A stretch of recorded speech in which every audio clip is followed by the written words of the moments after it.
capítulo 5 del libro de los Hechos, versículo 29. Dice la bendita palabra de Dios, en el nombre del Padre, en el nombre del Hijo y del preciosísimo Espíritu Santo que está aquí. Dice así: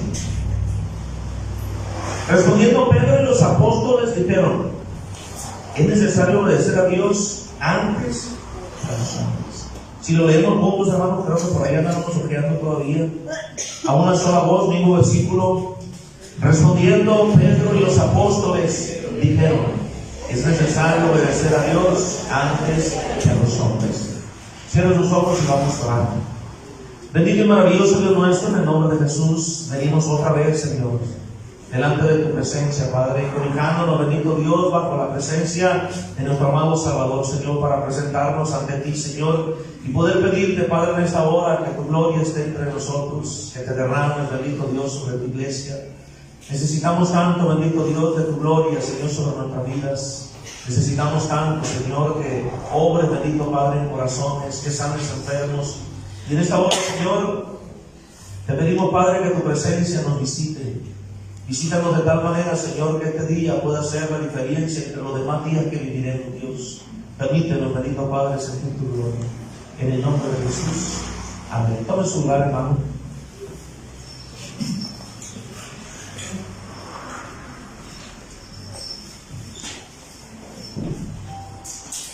Tenemos en la iglesia de Jesucristo en estos tiempos una lucha tremenda. Te parece ser que es interna, ¿verdad?, dentro de la iglesia, acerca de doctrina, acerca de pensamientos, acerca de vida cristiana. Cada iglesia es diferente, sí, y es de esperarse porque cada pastor es diferente, pero hay tantas diferencias tan marcadas en la vida de cada pastor que está al frente, que siempre le añadimos de parte de nosotros a la congregación. Siempre las congregaciones están marcadas por la enseñanza de los pastores. Y de un tiempo acá han sucedido cosas en la iglesia de Cristo que no nos conviene que sucedan dentro de la iglesia. Siempre ha habido problemas, siempre ha habido contrariedades, si lo que usted quiera, adulterio, fornicaciones, robos, secuestros, gente malintencionada que entra a las iglesias para dañarlas. Esto ha sido desde los tiempos bíblicos hasta el día de hoy, pero en esta etapa de la iglesia, la etapa moderna, ¿no?, la última etapa de la iglesia, estamos batallando con muchas cosas que no deberían de ser dentro de la iglesia. Y anoche, más bien por la madrugada, me dormí, yo pienso que me dormí como 2 horas o 3, cuando mucho de anoche para acá, después de llegar de la rumorosa, y traía este pensamiento. En mi pensamiento meditaba yo y pensaba: híjole, qué calidad de cristianos somos nosotros ahorita. No todo fuerte el cristianismo como cristianos, cada persona que dice ser cristiana, qué calidad de cristianos somos. Y recordé esta porción de la Biblia, no este versículo, ahorita lo voy a explicar lo que es a continuación, pero recordé a los primeros cristianos, qué diferenciaba a los cristianos de la iglesia inicial, la primera iglesia, o de la iglesia que iba iniciando, qué diferenciaba a aquellos cristianos a estos cristianos. Y usted me podría decir: bueno, la época eran otros tiempos, bueno, se la valgo, pero el diablo sigue siendo diablo desde que fue creado, desde que fue desechado del cielo hasta el día de hoy. La maldad del diablo se ha hecho manifiesta en la humanidad, desde el huerto del Edén hasta el día de hoy. Las técnicas y las tácticas del diablo son iguales. Él no respeta etapas, él no respeta generaciones, él no respeta años, él simple y sencillamente es un ser de maldad, y en su maldad se mueve siempre, y la humanidad lo manifestaba. A su nombre. Pero ¿qué nos diferencia de la iglesia? ¿Qué nos diferencia de la iglesia que Cristo fundó? ¿Qué nos diferencia? Hoy por hoy hay religiones nacientes en todas partes del mundo. Son miles de religiones, unas mueren, otras renacen, otras son impuestas por los hombres. Pero si hablamos de religión, es religión para todos, hasta para tirar para arriba. Lo que usted quiera creer, hay quien se lo enseña, y eso no quiere decir que venga de parte de Dios. Filosofías de hombres, entendimiento de hombres, y todo se acomoda conforme a la mundanalidad de cada persona. Usted puede buscar la iglesia que usted quiere y se le acomode a su pecado, a su manera de vivir, y se la va a encontrar igual tiene infinidad de doctrinas donde usted puede acomodarse en la iglesia que a usted bien le parezca, donde no le pese, donde no le duela, donde no padezca por ser cristiano. Iglesias que le hablan lo que usted quiere oír, iglesias que le profetizan lo que usted quiere oír, iglesias que le enseñan lo que usted quiere nada más, pero sacan de la ecuación, sacan de la enseñanza cosas tan importantes como la salvación, cosas tan importantes como condenación eterna, cosas tan importantes como el diablo que es nuestro enemigo, cosas tan importantes como la ira de Dios. Pero una cosa es lo que nos enseñan y otra cosa es nuestro entendimiento.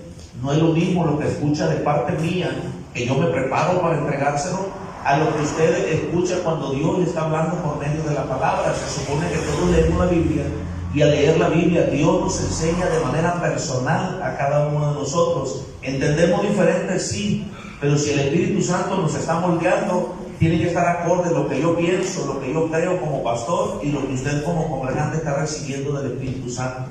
Y ahí nos hacemos uno, usted y yo en doctrina, uno en religión, uno como iglesia. Pero también tiene mucho que ver lo que yo deseo y anhelo para con mi Dios. ¿Qué es lo que yo quiero lograr con Dios? Entonces, pensando en las etapas de la iglesia, ¿cuántas etapas ha pasado la iglesia en la humanidad desde el Pentecostés hasta el día de hoy? Se dice que lleva 7 etapas, no recuerdo las 7, no le estoy dando una cátedra, ¿verdad?, acerca de esto, no es enseñanza, es predicación. Pero la primera iglesia, la iglesia naciente, la iglesia del Pentecostés, pasó por una etapa difícil porque nadie conocía la religión, nadie conocía, en este caso, las palabras de Jesús, la buena nueva de salvación. Y al no conocer la buena nueva de salvación, los apóstoles se encontraron con mucha oposición, porque la gente siempre hemos creído lo que hemos querido creer. Creemos en diferentes cosas, y cuando llega una doctrina nueva a aquellas regiones, los apóstoles se encontraron con mucha oposición, sobre todo de los del Sanedrín, de los sacerdotes, del sumo sacerdote, de los saduceos, y bueno, hay infinidad de religiones o de doctrinas que en aquellos tiempos había, y los apóstoles empezaron a caminar y a inculcar o a sembrar esa semilla en los hombres. La Biblia nos lo relata en el día después del Pentecostés. Dice la Biblia que Pedro habló a los hombres las maravillas del mensaje, hablando de Jesús, y ese mismo día se convirtieron unos cuantos miles. Entonces, ve usted en la Biblia cómo los apóstoles empezaron a hablar la palabra de Dios y cómo encontraron tantas contrariedades con respecto al entendimiento de cada uno. Y a eso mismo nos enfrentamos hoy. El mensaje de salvación es duro para los que no lo quieren entender. El mensaje de Cristo es pesado para aquel que cree que la vida cristiana es difícil, cuando en realidad la vida cristiana es lo más maravilloso, lo más lindo, lo más hermoso que usted puede experimentar, porque a pesar de vivir igualito que la demás gente, usted goza de la presencia de Dios en su momento de dificultad, en su momento de tristeza, de dolor, en cualquier momento el Espíritu Santo está ahí para confortar. Amén, gloria a Dios. A su nombre. Gloria. Pero bueno, en aquella etapa, cuando los apóstoles andaban llevando la palabra por todos los lugares, sus mayores oponentes fueron los sacerdotes, sumos sacerdotes con todos sus secuaces y algunas sectas que habían en aquellos tiempos. En esta porción que acabamos de leer, si usted mira el contexto, en el primer versículo del capítulo 5 del libro de los Hechos, habla acerca de Ananías y de Zafira. Ananías y Zafira, se va a acordar de la porción de la Biblia, donde aquellos dos quedaron de acuerdo en vender, dice, la heredad que ellos tenían, para imponer todas las cosas a los fieles de los apóstoles, para que los apóstoles lo repartieran según las necesidades. Punto número 1, la diferencia entre nosotros como cristianos. Punto número 1. Muchas personas están en contra de lo que tenga que ver con economía. Ayer escuchaba al pastor Raúl Amado decir esto a los evangelistas. Recuerdo esto que le estoy diciendo. Y le dice, bueno, pues vamos a hacerlo como la Biblia lo dice. No crees en el diezmo, no crees en la ofrenda. Entonces vende todo lo que tienes y dáselo al pastor. ¿Quieres ser bíblico como dices? Hazlo como lo hizo la primera iglesia. Vende todo lo que tienes y llévaselo a la iglesia. Tú piensas que el pastor es el que se va a beneficiar. Bueno, se va a notar y se va a ver. Eso sí es verdad. Pero un buen pastor siempre vas a ver también cómo utiliza la economía que tú pones en las manos del pastor para traerlo a la colina. Así es que si me dices que quieres ser bíblico, que en realidad quieres ser la iglesia de Cristo, te dijo el pastor a los evangelistas, vende todo lo que tienes y llévalo a la iglesia y entrégalo de la colina para que verdaderamente seas bíblico. A diferencia de aquellos tiempos, la gente sí lo hacía, hermano. La gente sí lo hacía y no le dolía, Jamás usted va a ver que le dolía. Ananías y Zafira son la enseñanza del Espíritu Santo de aquellos que después de ver lo que están haciendo, recapacitarlo, sustraen. No dice que no lo dieron, sustrajeron, no lo dieron completo, como habían dicho, por lo tanto los dos murieron ese mismo día. Ananías y Zafira. Pero la verdad es que la diferencia entre la iglesia naciente con nosotros es que aquellos no les pesaban, es que aquellos no la pensaban para poder darle a Dios lo que les tocaba. ¿Sí me explico? Y ahorita, ay mi hermano, qué difícil es. Pero bueno, después de esto, la palabra de Dios nos enseña, después de hablarnos de Ananías y de Zafira, habla acerca, en una porción, dice, en la siguiente porción de Ananías y Zafira, dice que los apóstoles andaban haciendo muchos prodigios y milagros. Ananías y Zafira murieron. Eso fue una enseñanza para la iglesia en ese tiempo. Pero después de eso, lo que los hombres miraban era que los apóstoles, los seguidores de Jesús, donde quiera que andaban, hacían prodigios y milagros. Tan impresionante, dice en esta porción, si lee el contexto, usted va a ver que aquellos hombres, cuando estaban en aquellos lugares, la gente sacaban a sus enfermos y la gente pensaba, no los apóstoles, ellos no le decían a la gente, sácala a tus enfermos para que mi sombra caiga sobre ellos. La gente asumió que por la sombra de los apóstoles los enfermos sanarían. ¿Y qué cree que pasaba? Los enfermos sanaban. ¿Cuál es la diferencia en la iglesia de hoy en día? La gente ahora en día no tiene fe. La fe de la gente es como aquel incrédulo Tomasino. El Tomasito era el incrédulo entre los apóstoles, soltó el mal. El Tomás, si no veo, no creo. Tengo que tocar, tengo que meter la mano, tengo que confirmar para poder creer que es Él. A diferencia de la iglesia naciente, la gente tenía la fe suficiente para creer que tan solamente la sombra del ungido de Dios, de los apóstoles, podía traer sanidades, y la fe de la gente provocaba que las sanidades sucedieran. Si yo le pregunto ahorita, ¿cuántos cristianos sabemos presentes que estamos enfermos? Aunque no levante la mano, yo sé que muchos de los que estamos aquí estamos enfermos.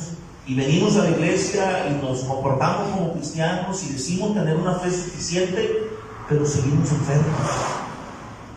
Ese es el problema con la iglesia de ahorita, que parece ser que ya no le está creyendo aquel que dice que ama, aquel que dice que viene a adorar a la iglesia.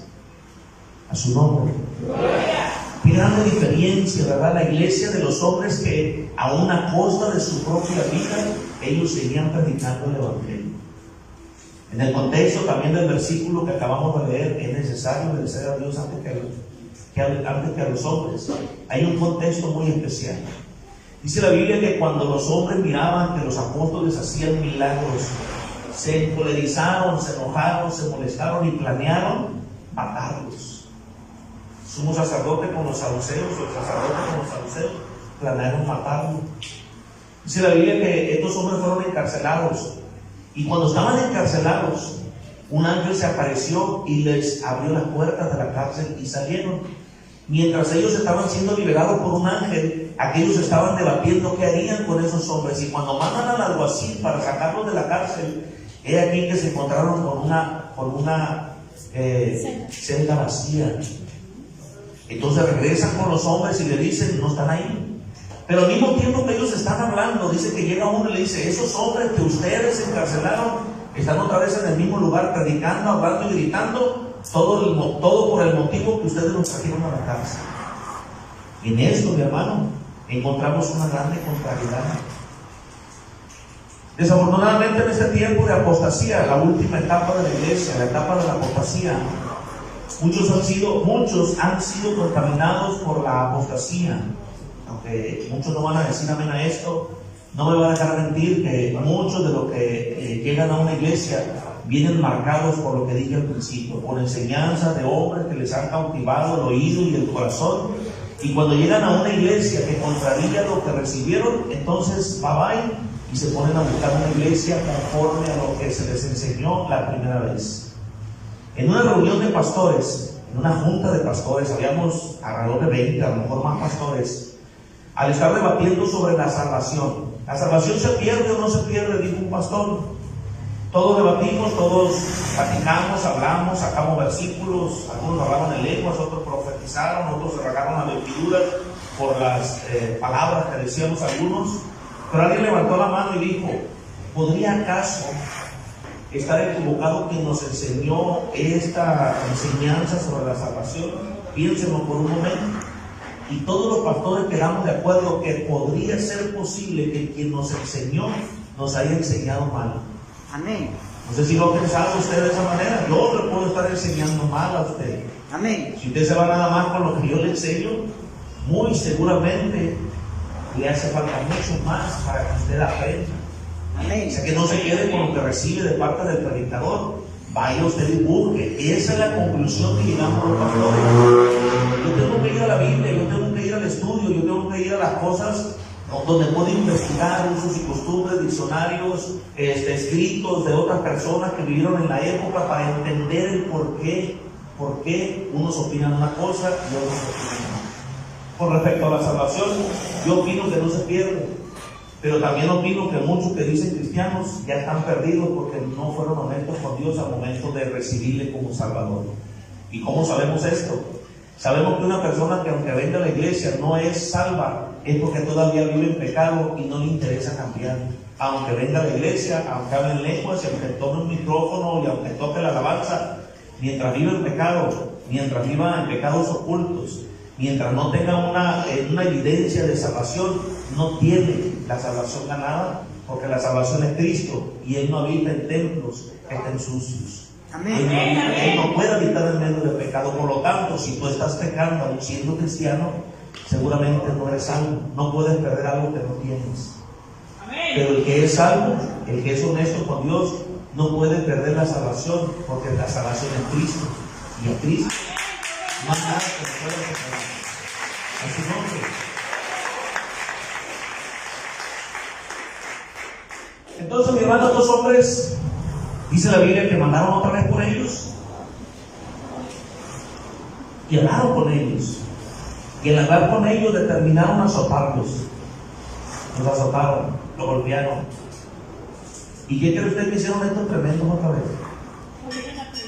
Cuando los volvieron a soltar, se regresaron al mismo punto donde estaban y siguieron predicando la palabra de Dios. En el final de este capítulo, el último versículo de este capítulo, usted ve que estos hombres seguían predicando en las calles, en las casas y en los parques, sin importarle las consecuencias. De hecho, un versículo antes dice que estaban contentos y alegres por haber sido azotados, por haber sido encarcelados por causa del testimonio de Jesús. Y esa es una gran diferencia con la iglesia de hoy. A su nombre. Mira, la Biblia dice, no lo digo yo, no lo dice ni la doctrina, lo que la Biblia dice es que cuando usted acepta a Jesús, el Espíritu Santo, con seguridad usted lo tiene que creer, que el Espíritu Santo, cuando usted aceptó a Jesús, Él vino a su vida. El espíritu malo que estaba dentro fue echado fuera. El de mentira, el de homicidio, de todos los pecados que usted haya conocido antes de Cristo, le fueron perdonados, y el espíritu que atormentaba su alma se fue. Si usted fue honesto con Dios, el Espíritu Santo vino y tomó lugar en su corazón. La Biblia dice que a la par de ello viene una limpieza de adentro hacia afuera. El Espíritu Santo trata con nosotros desde el corazón, que es el asiento de los sentimientos, es el que guarda todas estas cosas. Empieza el Espíritu Santo a hacer una limpieza de adentro hacia afuera, para poder que el testimonio del convertido sea real y verdadero y creíble para los demás. El que mataba no mata, el que robaba no roba, el que adulteraba no adultera, el que miente, el que mentía ya no miente, y así sucesivamente, por obra y gracia del mismísimo Espíritu Santo trabajando en nosotros. Por eso es de esperarse que el que diga que es cristiano, pues tengamos confianza con él y podemos darle la espalda y saber que no nos va a dar la puñalada por la espalda, o le podemos confiar algo y no andar soltando las cosas por ahí para que todos sepan las cosas que se les confió, porque el Espíritu Santo somete esos espíritus que de tiempo en tiempo, dice la Biblia, viene a nosotros. Después de esto, dice la Biblia, que te va preparando el Espíritu Santo. En este sentido, te va preparando el Espíritu Santo y va otorgándote dones para que tú empieces a desarrollarte dentro de la iglesia. Cualquiera que lee la Biblia la puede entender. Dice la misma palabra de Dios, que a veces con oírla el mensaje está entregado, y el mensaje cuando es enviado no vuelve vacío, siempre provoca en el oyente lo que Dios espera provocar en ellos. Pero tan solamente con oírlo las personas ya están recibiendo. Cuando lees la Biblia y tienes el trabajo, el Espíritu Santo trabajando en ti, la Biblia la entiendes de manera diferente y empiezas a creer más que la vida cristiana tiene mucho que ver con el Espíritu Santo, con la palabra de Dios y con la búsqueda en oración de la presencia de nuestro Dios. Y eso no fue pesado. Eso lo puede tomar hermano. Y cuando es así, no se puede pesado de leer la Biblia. La Biblia, si usted no la lee guiado por el Espíritu Santo, es un excelente somnífero. Cualquiera que no tenga el Espíritu Santo y lea la Biblia, a los primeros 3 versículos que lea le cae un sueño tan pesado que cae dormido antes de terminar el capítulo que esté leyendo. Pero si usted tiene el Espíritu Santo, empieza leyendo un versículo y empieza a darle. Cuando usted menos piensa, dice: ay caray, se me fueron varias horas, no siente el tiempo. Cuando usted está orando en el Espíritu, puede orar horas, pero cuando usted lo hace en la carne, no puede orar ni 10 minutos. A los 10 minutos se cansa, a los 10 minutos cambia de parecer. Lo que decía usted iba a ser una oración larga, se vuelve la oración más pequeña del momento. Hace la diferencia el Espíritu Santo en nosotros. Y luego también dice la Biblia que ese mismo Espíritu Santo provoca en nosotros frutos, en su presencia en nosotros: amor, gozo, paz, paciencia, benignidad, fe, templanza, mansedumbre. Todo eso es el carácter del cristiano guiado por el Espíritu Santo. ¿Por qué le hago énfasis en el Espíritu Santo? Porque Él es la diferencia entre nuestra vida natural y la vida espiritual. Nosotros solos, con nuestra vida natural, no podríamos ni siquiera orar, no podríamos ni siquiera leer la Biblia. Lo necesitamos a Él. Él hace la diferencia en nuestra vida cada día. Pero si estamos dispuestos a que Él nos guíe, si no estamos dispuestos, entonces es de esperarse, es de entender que muchos batallan para ser cristianos porque no se someten al Espíritu Santo, a su nombre. ¿Estoy explicando? Entonces, cuando viene la prueba, sus fuerzas se acaban rápido, su paciencia se termina a los 10 minutos. El viejo hombre, la vieja mujer sale y empiezan las artimañas del mundo a accionar, a tener parte en la vida del cristiano, y el cristiano empieza a mentir. Miente porque sabe que en la vida anterior a Cristo las mentiras le sacaban de muchos problemas. O tranza porque sabe que el que no tranza no avanza. Así que si está atorado con una pequeña tranza puede avanzar un poco, y así sucesivamente. Entonces, cuando no vivimos en el Espíritu, cuando no buscamos presencia del Espíritu, es muy común que en los tiempos de prueba caigamos, volvamos atrás, nos cansemos y dejemos todo tirado. Por eso usted va a ver la diferencia entre un cristiano y otro. La diferencia es abismal entre la iglesia inicial y la iglesia actual, la iglesia de la fantasía. Abismal, hermano. Grandísima, grande la diferencia. Pero cuando estoy hablando de esto, de iglesia, estoy hablando de personas, estoy hablando de usted. Usted es una diferencia marcada muy grande ante los ojos de Dios entre la iglesia inicial, la iglesia que creía a ciegas a Dios, capaz de entregar su vida por causa del nombre de Cristo, capaz hasta de venderlo todo y ponerlo a disposición de los siervos de Dios. No le estoy diciendo con esto que vaya y haga una aportación sorprendente aquí a la iglesia, jamás va a ser esa mi intención, pero se lo tengo que decir, es diferente la iglesia inicial con la iglesia de hoy. La iglesia ha pasado por diferentes etapas: la etapa de la persecución, después de la llenura del Espíritu Santo, provocó que la iglesia se esparciera. Recuerden ustedes esa grande persecución entre los hombres ilustres que perseguían a los cristianos. Está Saulo de Tarso, que más adelante se convirtió en el apóstol que hacía falta para completar la ecuación de Dios para los suyos. Más de la mitad de los libros del Nuevo Testamento fueron escritos por él. En el tiempo de la persecución murió Esteban. Escúchenlo bien. Y Esteban hace una diferencia muy marcada entre los que viven para Cristo y confían marcadamente en la voluntad de Dios para su vida. No es fácil morir por Cristo. Dígale a los que están muriendo ahorita en Medio Oriente, siendo degollados, decapitados, siendo quemados algunos en otros países. Dígale a la gente de Chiapas, allá para arriba en la sierra, Oaxaca, para arriba de la sierra, que les es difícil ser cristianos a la vista de todo, porque la misma sociedad les hace daños a la persona, le queman los templos, les matan a los hijos, los matan a ellos, y bueno, infinidad de cosas. No es fácil dar la vida por Cristo, pero sí se puede. Se puede cuando el Espíritu Santo está en nosotros, porque es un deleite para el alma del cristiano poder morir por causa del testimonio de Cristo. En su nombre. Denle un gran aplauso, hermano de Dios.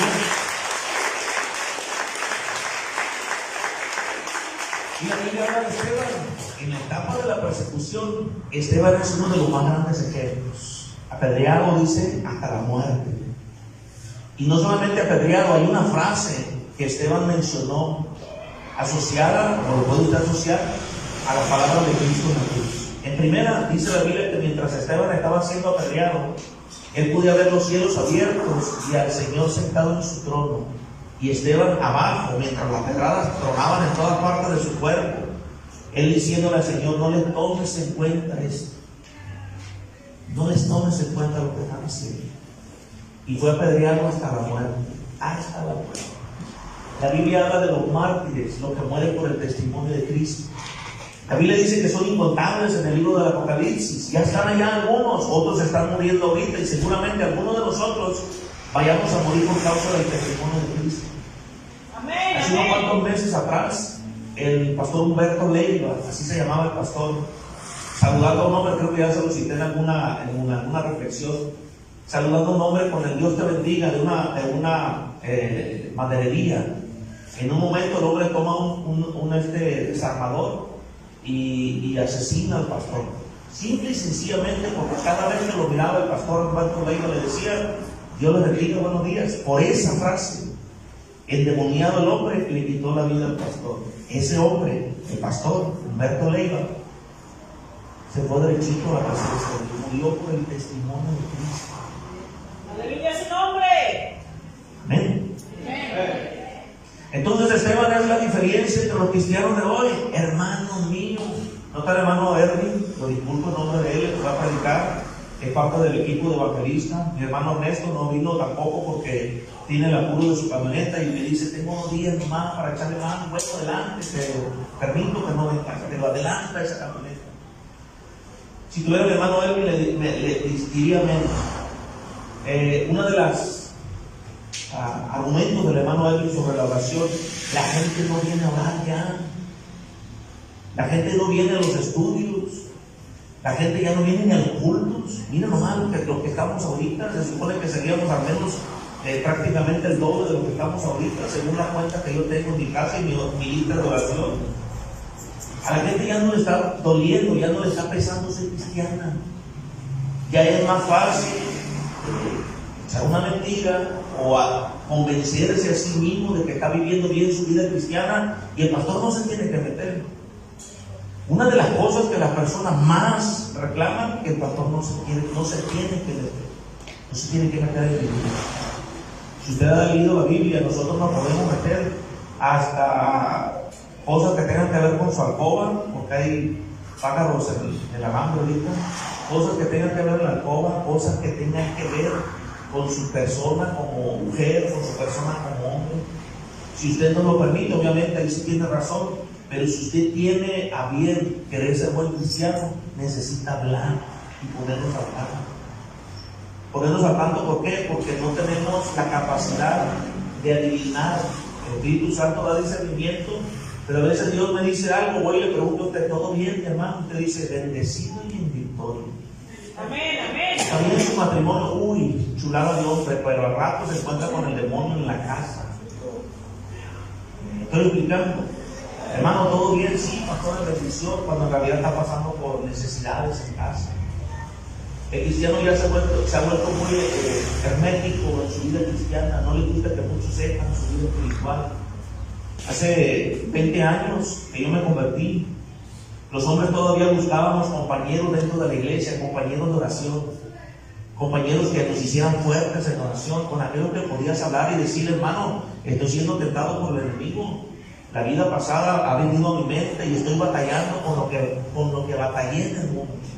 Mujeres, dinero, lo que usted quiera que haya batallado en el mundo. Antes tenía confianza, menos en algún hermano de oración, porque teníamos a bien tener un compañero de oración. Hoy no hay nadie que ore junto con otro hermano, no hay visitas entre hermanos con el motivo de orar y de edificarse juntos. Todo se trata de comedera, hablando de soda y lo que usted quiera, y a veces a mí me entra la chévere, no digo que no. Se trata nada más de compañerismo que tiene que ver con convivir entre nosotros, creando de la iglesia un club social en vez de ser la iglesia de Cristo, donde vemos todos por el bienestar de todos. ¿Sí me explico? Hermano Noé, puedo ir a su casa, me siento atribulado, puede escucharme, déme 10 minutos, 1 hora de su tiempo. No importa, yo llevo la soda, nos vamos a tomar un café, nada más necesito que me escuche, que haga una oración por mí y saber que tengo un hermano que está por mí. Hermana, diría una a la boca, me darías un tiempito cuando estés sola, cuando no estén tus hijos, cuando se vayan a la escuela, puedes venir, voy a tu casa, nos vemos en un lugar. Estoy pasando por problemas en mi matrimonio y no tengo a nadie más a quien ir. Dios me ha puesto en el corazón ir contigo, podrías darme un consejo, escúchame, dame un consejo y lo que me digas voy a llevarlo a cabo porque estás viendo de otro punto de vista. Ya no hay ese tipo de cristianos en este tiempo.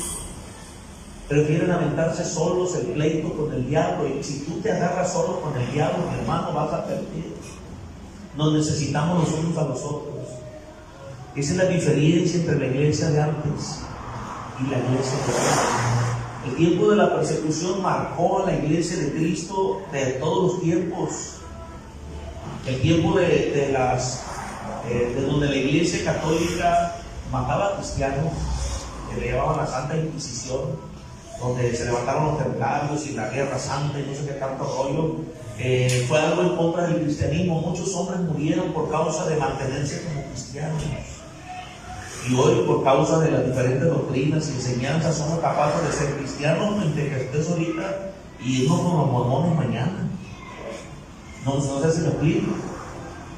O ser ahorita cristianos acá de evangélicos y irnos con los testigos de Jehová. Es más, hay algunos tan aventados que ya han brincado de 4 a 5, 6 religiones y traen un masacote de pensamientos en la cabeza que lo único que los está haciendo es volverse locos. ¿Sí me explico?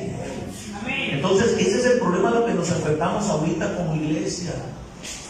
A veces, mi hermano, perdone que se lo diga, pero a veces sabemos pastores que no podemos confiar ni en los congregantes. Te lo digo con el corazón en la mano, pastores que estamos sufriendo de una soledad dentro de la iglesia, a pesar de tener tanta gente cerca y aún así tener el corazón ocupado en todas las cuestiones de la vida, pero sobre todo no tener a alguien a quien acudir, ni a la misma iglesia. Imagínense que yo como pastor le diga, hermanos, ¿qué le puedo decir? Me hicieron algo el otro día y como en la vida pasada se me está ocurriendo quitarle la vida a una persona.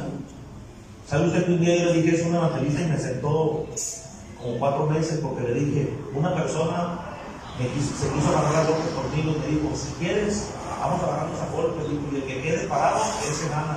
Y dije, no, para mí es más fácil, ve, búscate un arma, un cuerno de chivo, lo que tú quieras, la arma de tu preferencia, aquí nos vemos, yo voy por el mío, y el que quede vivo gana. Para mí es más fácil matarte que agarrarnos a golpes, porque a golpes yo no sé, pero matar a gente sí sé. Y por decirle eso al evangelista me sentó 3 o 4 meses, nada más por haberle dicho eso a alguien que necesitaba escuchar lo contrario, que Cristo podía cambiar su corazón. Y habemos muchas personas, o hay muchas personas aquí entre nosotros que así actúan cuando se encuentran en problemas. ¿Sí me explico? En vez de hablar, en vez de pedir oración, en vez de acercarse al altar, en vez de hablarnos a nosotros como pastores, prefieren pelear la batalla con el diablo solos. ¿Y qué cree? La mayoría que yo he visto que pelea solo ha perdido.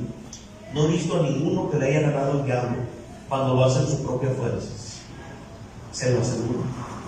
Mencióname uno que de veras haya ganado, a ver si tiene en su mente uno que le haya ganado al diablo. No porque el diablo tenga más poder que nuestro Dios, tiene más poder que nosotros. Que nuestro Dios no tiene, pero más poder que Jesús tiene.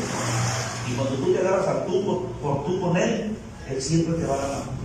Tiene toda una eternidad para perfeccionar su maldad y tú solamente tienes, cuando mucho, 60 años. De los más grandes que están aquí, a lo mejor un poquito más, y 60 años comparados con la eternidad en que ha estado el diablo, hermano, tú no lo puedes superar.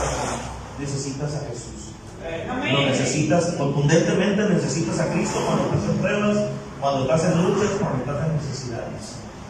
Todos aquí lo vamos. Entonces, mire, la frase del versículo que leímos: es necesario obedecer primeramente a Dios antes que a los hombres. Este es el problema con la iglesia actual, que queremos agradarnos entre nosotros mismos, y al que tenemos que agradarle es a Dios. Amén. Queremos estar bien entre nosotros, de alguna manera buscando la comodidad entre nosotros, cuando la verdadera vida cristiana, la que dice la Biblia, es que también podemos incomodarnos entre nosotros. Incomodarnos, no molestarnos, sino incomodarnos. ¿Cuántas mal nos estás caminando? Está mal como estás haciendo la cosa. Cásate con esa mujer, porque vives en adulterio y estás teniendo niños bastardos, niños que no son bendecidos por Dios. ¿Por qué no te casas? Pero no queremos hacerlo así porque el hermano ya no te va a invitar a la solita, la comidita, ya no va a verte bien en la iglesia. O a lo mejor piensas que se va a ir. Hermano, yo prefiero que se vayan los rebeldes de la iglesia y se queden 2, 3, 5, 10 o todos, si son obedientes, a mantener un rebelde dentro de la iglesia, alimentando su concupiscencia, no siéndole carga para que se alinee con Dios. A su nombre. Dios lo prende un aplauso al rey, hermano, por favor.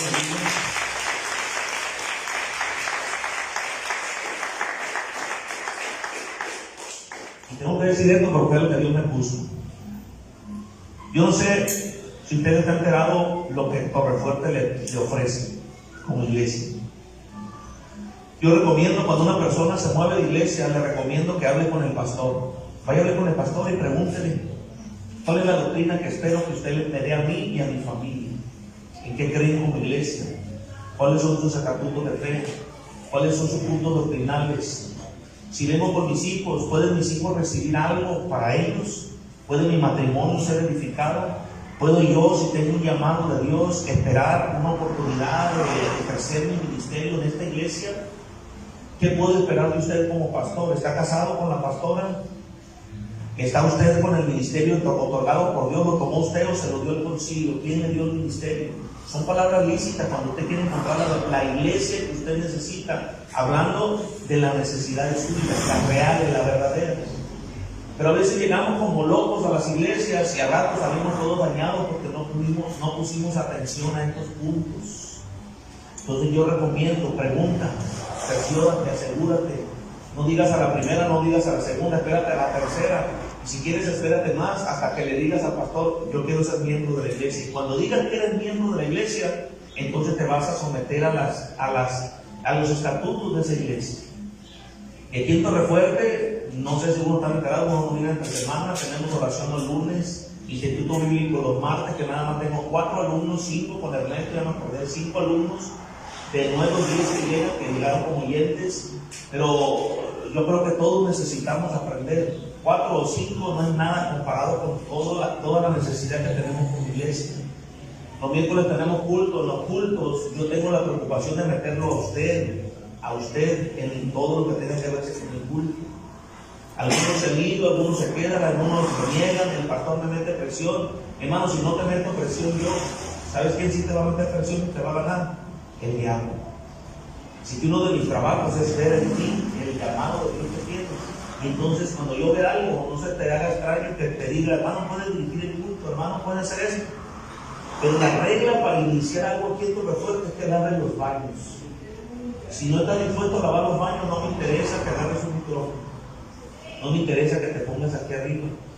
Porque el tener un trabajo en la iglesia se trata de servicio, nos servimos los unos a los otros. Usted no es mi servidor ni yo soy su servidor. Hablando de exclusividad, todos somos servidores aquí los unos de los otros, sin ser uno más, sin ser uno menos. La única diferencia es que yo tengo el llamado de Dios de pastorearlo, y ahí usted me tiene que tener respeto, pero podemos edificarnos los unos a los otros, ayudándonos a seguir adelante. Esa es la manera como yo pienso, es la manera como guío la iglesia.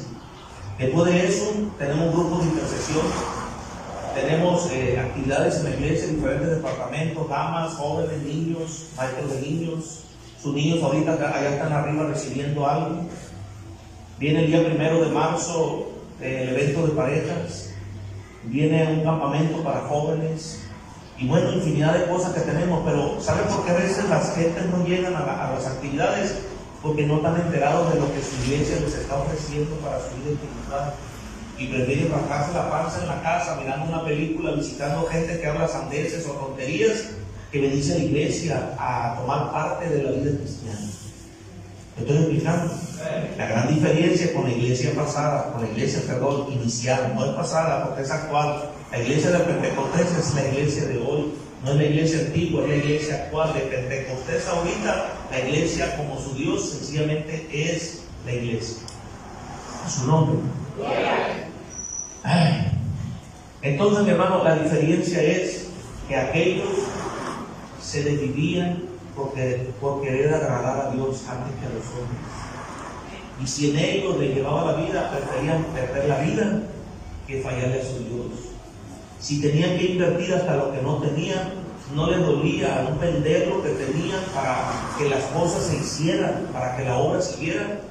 Contrario al día de hoy, estamos todas las iglesias en general batallando en estos puntos. Necesitamos cristianos que entiendan el mensaje, cristianos que entiendan a Dios en el sentido de lo que Dios ha hecho contigo. Aquí tenemos gente que ha sido librada de la muerte, que Dios les ha hecho milagros, que Dios les ha abierto camino, ¿no?, para dónde caminar. Han alcanzado grandes logros por causa de la fe que han ejercido en Dios, pero es todo, para eso les alcanza su cristianismo, nada más para creer en lo que han recibido. Y cuando no reciben algo, reniegan de Dios, se alejan de Dios, se olvidan de Dios. Por una vez que Dios no cumpla, después de 100 veces que les hizo cosas buenas, con esa tienen para perderse. A su nombre. Póngase de pie, hermano, entonces. Yo creo que el Dios nuestro ha de tener un gran anhelo en su corazón hermoso de que la iglesia se vuelva una en todo el sentido. La Biblia habla de 5 ministerios: apóstol, profeta, evangelista, pastor y maestro. Desafortunadamente ahorita los hombres lo agarran como un título de estatus social dentro de la iglesia. Creen que un título les da la nobleza que necesitan para ejercer algo dentro de la iglesia.